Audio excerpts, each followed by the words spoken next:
Hey there, everybody. A few years ago, about 12 years ago, I was listening to Matthew chapter 24 on cassette tape, and I ran across a few things that I just wanted to share with you, and it's going to take several of these short videos to talk to you about it.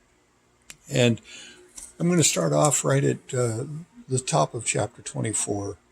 And as Jesus had just gotten finished in chapter 23, rebuking and putting down the Pharisees and Sadducees for lying and cheating and taking people and keeping them from getting into heaven and going into the kingdom. And it's interesting that when he did that in front of the crowds and his disciples.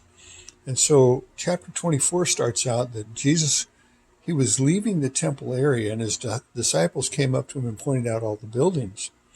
And so starting in verse 2, Jesus responded and he said to them, "Do you see all these things? Truly I tell you, not one stone here will be left upon another, which will not be thrown down." And so they went over to the Mount of Olives, just across from the temple, and his disciples came over to him and said, "Hey, tell us when these things are going to happen, and what will be the sign of your coming and of the end of the age?" So they asked him three questions. Tell us when these things are going to happen. And then they asked, and what will be the sign of your coming and of the end of the age?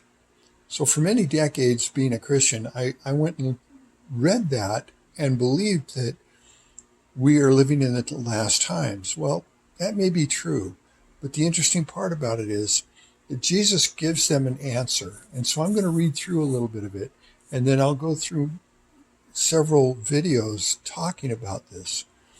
So Jesus says to them, "See to it that no one misleads you, for many will come in my name, saying, 'I am the Christ,' and they will mislead many people.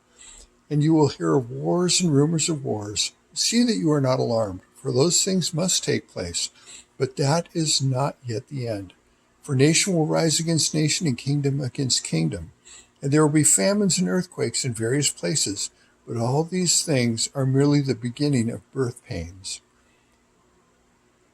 And so that's the start of the whole thing. I will begin the next video starting in verse 9, but we just need to think about those things and see if they have occurred, because I think we'll find that a lot of this stuff has happened. And when I get to the end of this video, you will see what it is that Jesus talks about, and I'll talk about it then.